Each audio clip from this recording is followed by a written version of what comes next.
what's the single smartest move BESS buyers are making to future-proof their procurement strategy beyond China and beyond 2025?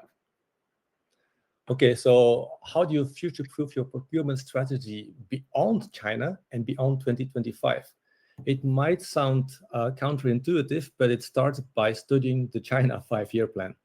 Why is that? Well, simply because what China is doing is impacting the world. As they say, the dragon has woken up, and when the dragon wakes up, when he moves, we will feel its tail.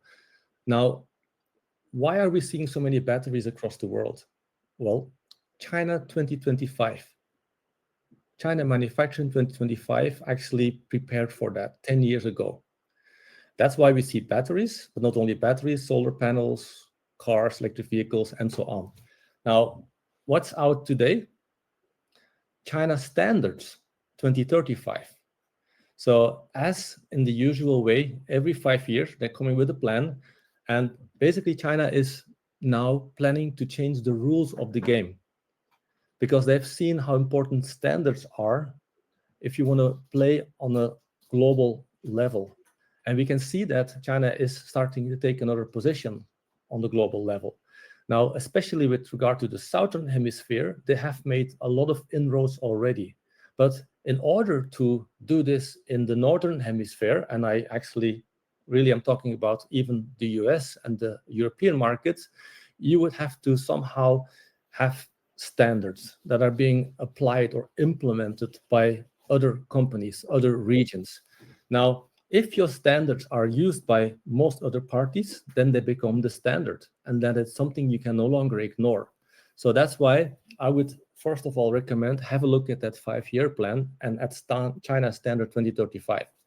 Now, the other thing is also, if you're from Europe, for example, I would also suggest you, as I mentioned before, to look at how well the Chinese players are already embedded in the European ecosystem. Because the Chinese are coming this way and they will be competing with our battery manufacturers. Now, we are trying to now build battery manufacturing companies, but how can we compete with the larger ones that are already having so much capacity that they are much more cost efficient? Well, you're not going to do that by doing the same thing because you simply cannot catch up that capacity and that technology. But you do this by, again, complementing the gaps in the value chain. So what do these companies need in Europe? And as I mentioned before, logistics is a key element. So how well are they established with regard to logistics? Do they have partnerships? Can they cover it by themselves? Do they have EPC partners who can do this? Or secondly, how well are they already versed with regard to battery recycling?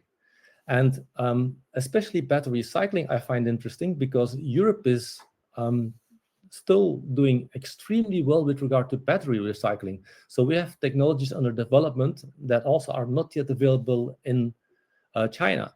So I think about this. So does it make sense to move a battery from China to Europe?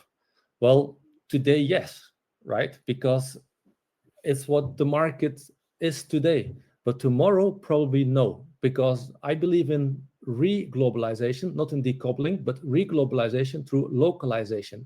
And that is only possible if you basically find the match with the partner on the other side of the Chinese wall, which means, do they have already a solution for recycling? They will be looking for that. Now, when they come and look for that, is this, for example, something that you can leverage? Can you partner with them? And not only recycling, how shall I say it? Also with regard to third-party markets, right? If you look at, for example, the Southern Hemisphere, there are markets that are currently under development and that also are very interesting for the European players. So how can you leverage a local market together with the local market from the other player, but also how can you leverage that together in overseas markets? And sometimes one party has better channels than other parties. Sometimes one party has better branding than other parties. So this is another way of finding that leverage. let me see if there's anything else I thought about. I think this is the most important. Thank you. Yeah. Another aspect is we are now trying to get special materials from China, but actually we might not be getting them, depending on how our governments come to an agreement.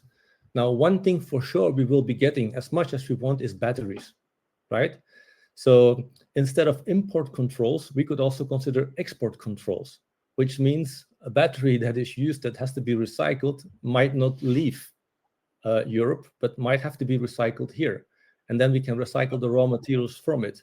So these are all strategies that make sense not only from a sustainability perspective, because why do we keep moving stuff up and down, right?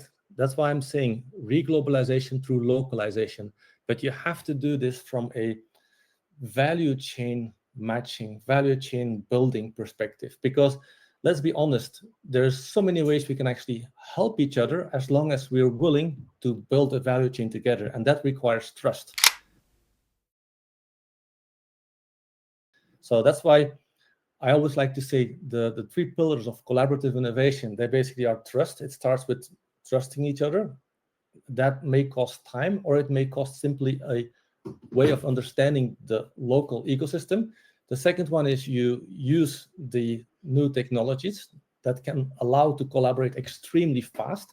For example, blockchain technology, or for example, any kind of technology that allows cross-border collaboration. And the third one really is systemic change. So the fact that we have, for example, circular economy, right? And the fact that we are looking at can we trust China or can we not trust China? Or the fact that will Europe still be able to manufacture or not? These are all elements that are part of systemic changes that are happening. Now, we should not fight them. We should not look at each other and blame each other, but we should look at how can we leverage these. So the systemic changes together with the catalytic technologies and the trust, if you combine them together, you can really build very nice collaborations. Yeah, absolutely. And to add something on what you said, that China, that in the EU right now and across Europe, you have a really continuous supply of batteries. I fully agree with it, especially right now with what is happening in terms of tariff updated every hour or so. Chinese makers, they are really seeing Europe as a safe place to ship batteries to. So we'll really see a continuous flow of supply of batteries into Europe, and that will still bring the price down, or at least keep the same prices as we're seeing right now. Yeah, exactly.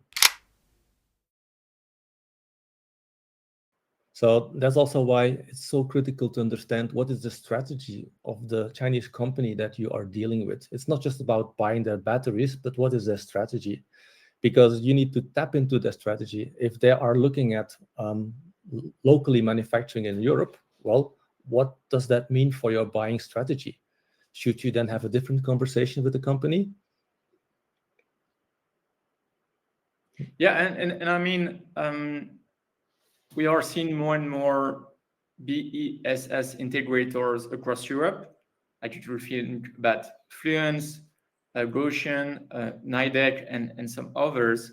But still, they rely heavily on batteries coming from China. So the core of the containers is still coming from China. It's all about the DC side of it, but all of the batteries. So you need to be extra careful about the quality of those, because if you have any issues on site across Europe, where in your site in France, in Spain, or anywhere else, when you start having performance issues on site after 1, 2, or 3 years, well, it's going to take a lot of time and a lot of money to replace those batteries coming from China. Yeah, totally. And not only that, actually, which of the companies are providing local maintenance services? Are they building them themselves, or are they working together with local providers? And you will see that some of the companies that have very interesting solutions don't have them because simply they had not yet considered that, or this is something new in their strategy. So again, if you know who can help them, then you're positioning yourself for a very good deal, because you can work from both sides to make the deal possible. Just always remember that the Chinese are trying to make a deal just as much as the Europeans are trying to make a deal. And this is why, for example, when we do contract negotiation, we really look at all these elements that can play a role, but we also look at what are the gaps of the different players that you are interested in. Because you start maybe with a long list of 600 suppliers.